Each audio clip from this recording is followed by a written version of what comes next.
समस्त मोर अंतर शुभेच्छा। मु श्री अरुण कुमार नायक बलराम डी सरकारी उच्च विद्यालय पुराणा बंधगुड़ा केन्दुझर सहकारी शिक्षक। तेरे आज मु तुम पाखे तुमको पढ़ाई जाऊँ। ठीक अच्छे बर्तमान तुम पाखे गोटे गीत गाई शुणी जोटा कि तुम छोट बेलू छोट जो वर्णबोध पढ़ी मधुसूदन राव मधुवर्णबोध से गोटे छोट कविताटे गाँव 12 मास और ऋतु विषय कविताटी अच्छी। ग्रीष्मे बैशाख ज्येष्ठ मास प्रचंड रौद्र परकाश वर्षारे आषाढ़ श्रावण मेघ बरसे घन घन भाद्र आश्विन शरतरे निर्मल शोभा जगतरे हिमे कार्तिक मार्गशीर रातिरे पड़ई शिशिर शीतरे पौष माघ मास देहरे रख शीतवास फाल्गुन चैत्र बसंतरे मृदुमलय मनहरे 12 मासर कथा हेज बालके मन देई। पिला गीतटा पढ़ल शुणिल और ये कौन हृदय कल मुझे प्रश्न ये विषय पचार शुण। अच्छा पिला माने वर्षक केते मास कहींगे वर्षक केते मास केते मास वो कौन और 1 नंबर प्रश्न 2 नंबर प्रश्न वर्षक केते ऋतु वो कौन।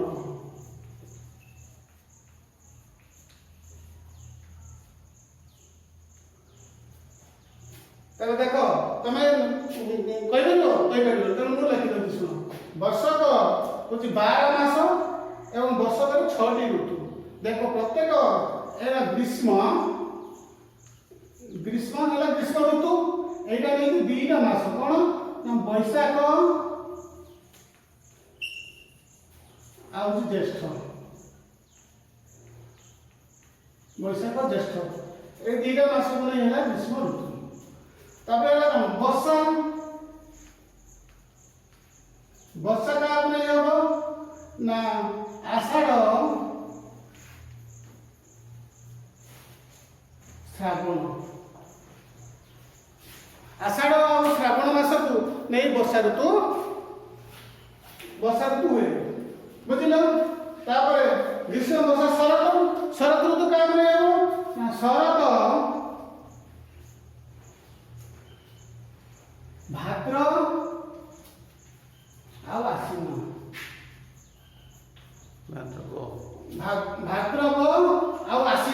भाद्रव आश्विन 2 मास को नहीं शरत ऋतु हुए। शरत हेमंत क्या हेमंत कौ मास को नहीं हम ना कार्तिक आउ मार्गशीर कार्तिक आउ मार्गशीर बुझे बोले हेमंत कार्तिक और मार्गशीर मास को नहीं हेमंत शीत शीत ऋतु कौन हम क्या नहीं ना पौष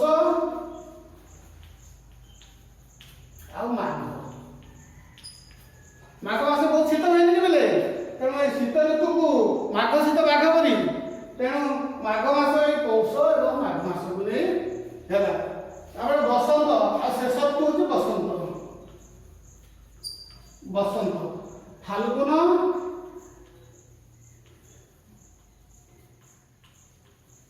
आ चैत्र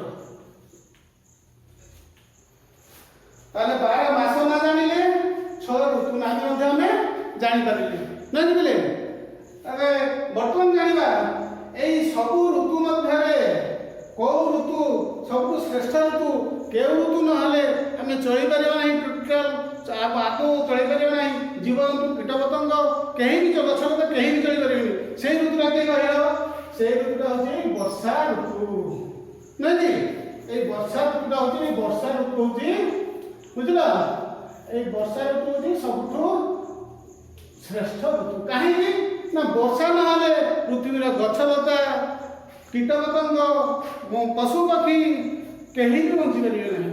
ବୁଝିଲେ କି ପିଲେ? ହେଲେ ଠିକ୍ ଅଛି, ତାହେଲେ ଆଜି ଆମେ ଏଇ ତୁମ ଷଷ୍ଠ ଶ୍ରେଣୀରେ ଥିବା ବର୍ଷା କାବ୍ୟଟିକୁ ଆଜି ଆମେ ପଢ଼ିବା, ନାଇଁ କି?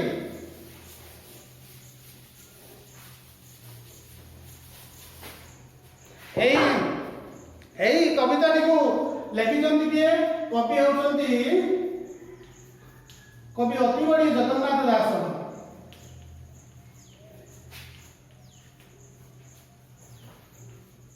କବି ଅତିବଡ଼ି ଜଗନ୍ନାଥ ଦାସ ହେଲା।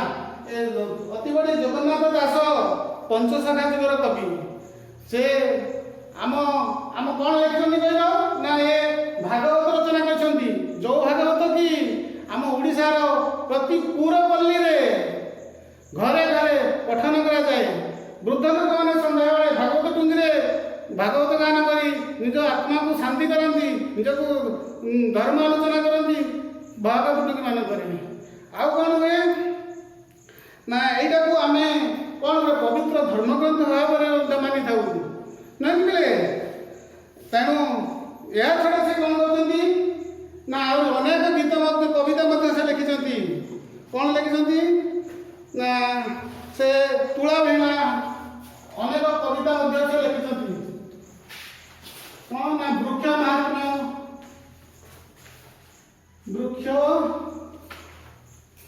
ବୃକ୍ଷ ମାହାତ୍ମ୍ୟ, ଏଇଟା ବୃକ୍ଷର ଉଦ୍ଦେଶ୍ୟରେ ଲେଖା ହେଇଛି। ଜଣେ ବୃକ୍ଷକୁ କେମିତି ଆମେ ବୃକ୍ଷକୁ କାଟି ପକାଉଛୁ, ବୃକ୍ଷକୁ କାଟିବା ନାହିଁ, ବୃକ୍ଷ ଆମକୁ କେତେ ପ୍ରକାର ସାହାଯ୍ୟ କରୁଛି, ଏଇ ବିଷୟରେ ବୃକ୍ଷ ମାହାତ୍ମ୍ୟ କବିତାକୁ ସେ ଲେଖିଛନ୍ତି। ଅତି ସୁନ୍ଦର ଭାବରେ ସେ ଆଲୋଚନା କରିଛନ୍ତି। ଏହା ଛଡ଼ା କଣ ନା ତୁଳା ଭୀଣା ଅର୍ଥ କହିଲି, ତୁଳା ଭୀଣା ଅର୍ଥ କହିଲି, ଆଉ କଣ ନା ମୃଗୁଣୀ ସ୍ମୃତି, ଆଉ ଦାରୁ ବ୍ରହ୍ମ ଗୀତା, ଦାରୁ ବ୍ରହ୍ମ ଗୀତା, ଏଇ ସବୁ କବିତା ମଧ୍ୟ ସେ ରଚନା କରି ଅଛନ୍ତି। ମାତ୍ର ଭାଗ ଏଇ କବିତାକୁ କୋଉଥିରୁ ଆଣିଛନ୍ତି? ଏଇ ଯୋଉ ବର୍ଷା କବିତାଟା କୋଉଥିରୁ ସଂଗ୍ରହ କରିଛନ୍ତି? ସେ ଭାଗବତର ଦଶମ ସ୍କନ୍ଧର 21 ଅଧ୍ୟାୟରୁ ଏଇ କବିତାକୁ ଉଦ୍ଧାର କରି ଅଛନ୍ତି। ଯେ କେମିତି ବର୍ଷା ନହେଲେ ପୃଥିବୀର ଅବସ୍ଥା କେମିତି ହୁଏ, କେମିତି ଶୁଷ୍କ ପାଲଟିଯାଏ, ଗଛଲତା ମରିଯାଏ, ଜୀବଜନ୍ତୁ ହାହାକାର କରନ୍ତି, କୀଟପତଙ୍ଗମାନେ ମରିଯାଆନ୍ତି, ଗାଡ଼ିଆ ପୋଖରୀରେ ମାଛ ମରିଯାଆନ୍ତି, ନଈ ପୋଖରୀ ଶୁଖିଯାଏ, କେମିତି ଅବସ୍ଥା ହୁଏ ସେହି ବିଷୟରେ ବର୍ଣ୍ଣନା କରିଛନ୍ତି। ଏବଂ ବର୍ଷା ହେଲା ପରର ଅବସ୍ଥା ମଧ୍ୟ ସେ ବର୍ଣ୍ଣନା କରି ଅଛନ୍ତି। ବର୍ଷା ପୂର୍ବର ଅବସ୍ଥା ଏବଂ ବର୍ଷା ପରର ଅବସ୍ଥାକୁ ସେ ପୁଙ୍ଖାନୁପୁଙ୍ଖ ଭାବରେ ସେ ବର୍ଣ୍ଣନା କରି ଅଛନ୍ତି। ବୁଝିଲେ କି ପିଲେ? ବର୍ତ୍ତମାନ ଏଇ ବର୍ଷା କବିତାଟିକୁ ଟିକେ ମୁଁ ବର୍ଣ୍ଣନା କରୁଛି, ତମେ ଶୁଣ। ଏମନ୍ତେ ଗ୍ରୀଷ୍ମ କାଳ ଗଲା, ବର୍ଷା ଋତୁ ପ୍ରକାଶିଲା, ସକଳ ଋତୁଙ୍କର ସାର, ଶସ୍ୟ ସମ୍ପଦ ମଞ୍ଚପୁର, ମେଘେ ମିଳିଲେ ଶୂନ୍ୟ ପଥେ, ବିଜୁଳି ଶବଦ ସଙ୍ଗତେ, ମହିମଣ୍ଡଳ ଦୁଃଖ ଚାହିଁ, ଜଳ ଛାଡ଼ିଲେ ତୁଷା ହୋଇ, ଘୋର ଶବଦେ ମେଘମାଳ, ଗର୍ଜିଣା ବରସନ୍ତି ଜଳ। ତାହେଲେ ଏଇ ପଦ୍ୟାଂଶକୁ ଆଗେ ବୁଝେଇବା, ତାପରେ ନେକ୍ସଟ ଆଉ ଗୋଟେ ପଦ୍ୟାଂଶ ବୁଝେଇବା। ଏମନ୍ତେ ଗ୍ରୀଷ୍ମ କାଳ ଗଲା, ଗ୍ରୀଷ୍ମ କାଳର ପୃଥିବୀ ପୃଷ୍ଠକୁ ଗ୍ରୀଷ୍ମ କାଳ ଅନ୍ତ ହେଇଗଲା, ଅର୍ଥାତ୍ ଗ୍ରୀଷ୍ମ କାଳ ସରିଗଲା ପରେ କଣ ଆସିବ? ଗ୍ରୀଷ୍ମ ପରେ ବର୍ଷା ଋତୁ ଆସିବ। ତେଣୁ ଗ୍ରୀଷ୍ମ ଋତୁର ଅନ୍ତ ଘଟିଲା ପରେ ବର୍ଷା ଋତୁ ପୃଥିବୀ ପୃଷ୍ଠକୁ ଅବତରଣ କଲେ, ଧରା ପୃଷ୍ଠରେ ଆସି ପହଞ୍ଚିଲେ, ନାଇଁ କି? ଏମନ୍ତେ ଗ୍ରୀଷ୍ମ କାଳ ଗଲା, ବର୍ଷା ଋତୁ ପ୍ରକାଶିଲା, ସକଳ ଋତୁଙ୍କର ସାର, ସବୁ ବର୍ଷା ଋତୁ ସବୁ ଋତୁଙ୍କ ମଧ୍ୟରେ ସାର ଋତୁ। କାହିଁକି ସାର ବୋଲି କୁହାଯାଇଛି? ସକଳ ମାନେ ସମସ୍ତ, ସକଳ କୁହାଯାଇଛି ସକଳ, ସକଳ ଅର୍ଥାତ୍ ତେଣୁ सकल ऋतुंकर सार शस्य संपद मंचपुर। ग्रीष्म गला पर वर्षा ऋतु जो आसी पहुंचे से पृथ्वी रे कौन हुए ना सबुआड़े शस्य संपद रे भरपूर हो जाए। बाड़ी घरे काकुड़ी कखारू आम सब लगे भर्ती जाए। चाष कृषक कृषि करे विभिन्न प्रकार कार्य आरंभ सब वर्षा हो जाए। किंतु जदि वर्षा नहीं कर किसी कार्य समापन हो पार नहीं। खाली हाहाकार निदागर लोके दारुण कष्ट पाइबे। तेणु मेघे मिले शून्य पथे बिजुली शबद संगते। मेघे मिले शून्य पथे मेघ माने आकाश शून्य पथरे आकाश शून्य आकाश शून्य पथरे जो घोटी आसे कलाहांडिया मेघ घोटी आसे से कौन हुए ना बिजुली मारे घड़घड़ी हुए विभिन्न शब्द सब बाहर बिजुली घड़घड़ी शब्द करे बिजुली मारे तापर जे मेघ वर्षा कराए नहले वर्षा केबे हुए नहीं। मही मंडल दुख चाहि जल छाड़िला तो सहुई। मही अर्थात पृथ्वी मही मही अर्थात पृथ्वी मही अर्थात पृथ्वी लोकंकर पृथ्वी कीटपतंगर पृथ्वीर गछ लता समस्त दुख को देखी न पारी कौन गला ना मेघ जल छाड़िला तार अंतर दुख को समस्त बुझी पारी से जल वर्षा कला। घोर सबदे मेघ माल गर्जिण बरसंती जल। घोर शब्द करी घड़घड़ी चढ़चड़ी विभिन्न प्रकार शब्द रड़ी छाड़ी कौन करे मेघमाल ना गर्जन करे सब वर्षा दिन गर्जन करे और गर्जन करी वर्षा जल से प्रबल मात्रा वर्षा कराए और चारिआडे गाड़िया पोखरी सब भर्ती जाए। आउ गोटे पद पढ़ी प्राणी जीवन जल राशि करुणा चित्तरे बरसी। प्राणी जीवन जल राशि प्राणी मानकर जीवजंतु समस्त जीवन पाखरे बंधा। तेणु आम जदि पानी न पाइबा ताहले कौन हम ना समस्ते गछ मरीज कीटपतंग मनुष्य समस्ते मरीजे। तेणु से करुणा चित्तरे मैंने दुख मनरे कौन करे ताहार दुख को सही न पारी वर्षा करे था। पृथ्वी रवि तेज ग्रासे तापित थिला अष्टमासे।